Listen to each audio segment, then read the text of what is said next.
Hi there, guys. Thank you for joining me.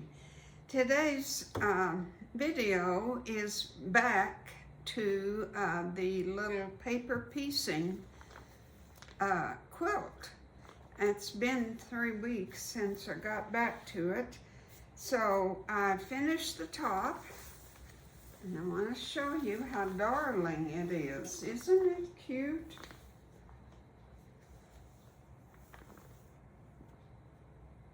Six rows down and 5 across. And now, because the paper isn't off, this doesn't have paper behind it, so it's not laying real good, but it will when I take the paper off. But I love the color combinations. Do you? I do. I really like it. This background piece I ran out of the little polka dots, and I was going to remember it so I could tell you if you ever need an odd piece of fabric. It's in Edmond, Oklahoma, and the Vintage Needle, I think is the name of it, or something needle. I'm so sorry. I was going to remember that and recommend, because she was so quick, sent me the exact right, correct fabric and everything. And it was $8 for the yard. Very reasonable. I mean, I know it's an old piece of fabric, but it was in wonderful, it looked brand new. So, very, very pleased with it. I will, in the description, I will put where I got it so you can see, because I want to give her credit. She's a very good business to deal with, and I want you to know about her. Okay, this was really, honestly, not hard, but time consuming. It really was, but I didn't, I go from one project to the next. I tried to do different projects each and every day, because I've got 4 things I'm working on. And if I don't do that, it seems like I'll never get any of them finished. So yesterday and today was my day to get this top finished. And I love the this fabric in there with it.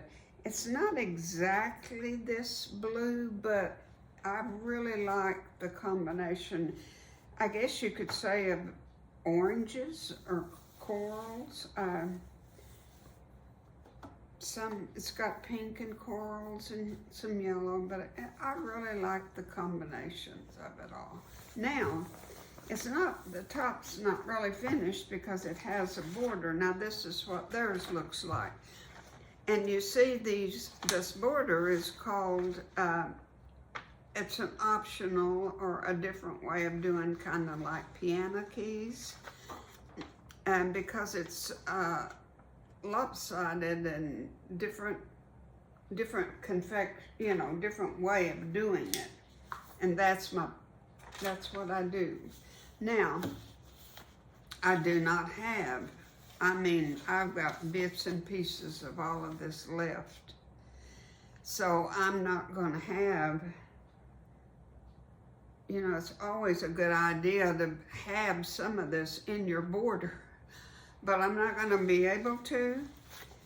I scraped the barrel to get this top. So this is my plan, is to do solids.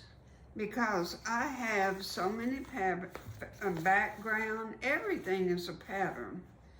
Even the sashing has got a kind of a pattern to it, more circles. So I think the thing to do is do this and the border in solids. So that's what I'm going to do, and I'm going to go just pick as close as I can to this and this, and I'll take this with me, and I'll look around the house though first, because I have a blue, but it's not gonna, it's not this color. And I think I have enough on the picture of the quilt. What did I just do with it? I still need a little border. You see the little border? You cut out 2 strips. 1 3/4 by 30 1/2. And that would be your, I think, your top and bottom. And then this is 36 1/2. And then you have a little white block there in each cornerstone, in each corner of it. And you put that on, and then you do this border.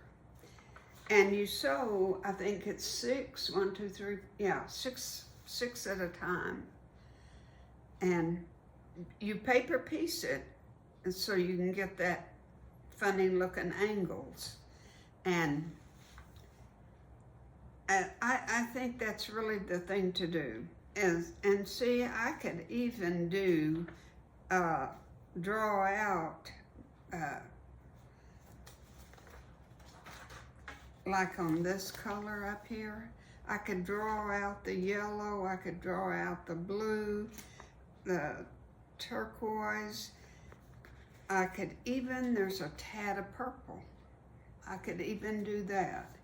So it's going to not have any of these patterns, but I think it's okay because this is so busy.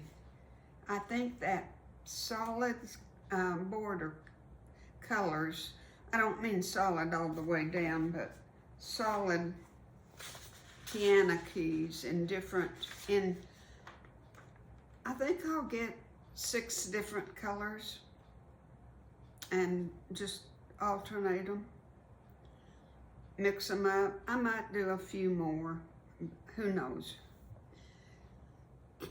And then it's going to be one of a kind.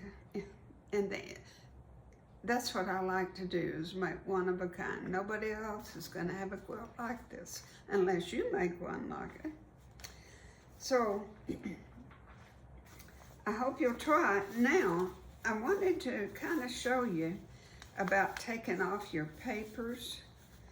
I saw, you know, I didn't know, you know, technology is a wonderful world, but we're so, at my age, we fall so short of utilizing it like we could. And since I told you I don't watch YouTube videos much, and in the evenings, because it's been the All-Star week for baseball, I'm a baseball nut and I watch it in the evenings. Well, I don't have that to watch, so I've been watching YouTube videos, and they were talking about paper piecing, and I had my machine set on 2.0 because I regularly sew at 2.5. Well, she said you could go down to 1.5 and your paper will peel much better. So I'm hoping that this comes right off. I hope 2 was enough. And if not, if you haven't made yours yet and you want to, go down to 175 or 150 like they suggested. But see, that came right off. And when you get all of your paper off, be sure that you press the back real good to get your seams open and laying as flat as possible. That just helps you when you want to start quilting. That's the only benefit.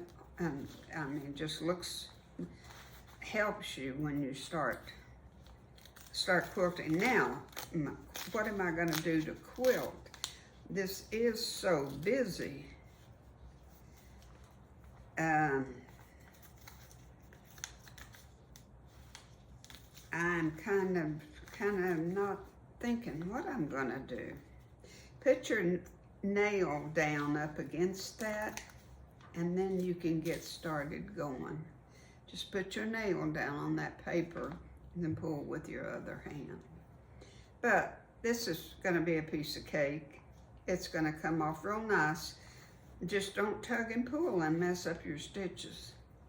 And if you get something kind of caught, you know, it doesn't want to come, go get your tweezers out of your makeup bag or wherever you keep your makeup,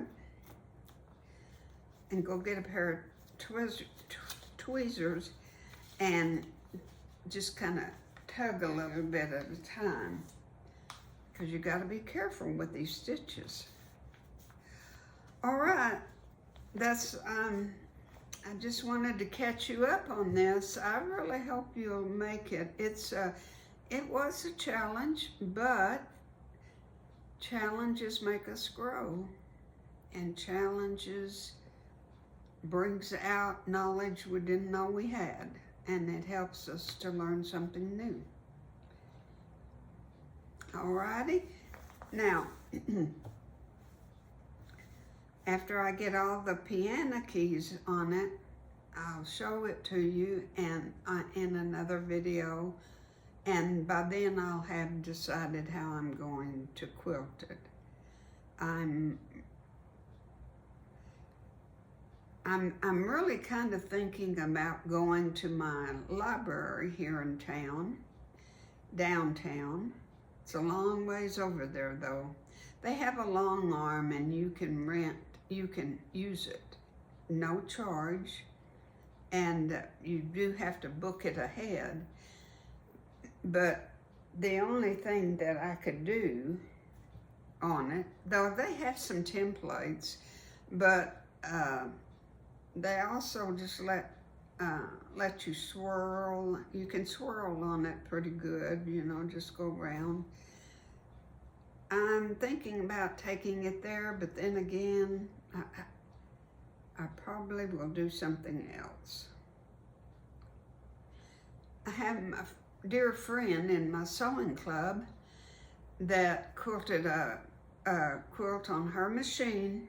Wasn't no bigger than my machine, and she quilted that. It looks like it was about a queen size. And what she did was she pressed her seams open on the back real good, and you could see her seams real good. I mean, that 1/4 inch, you could see it.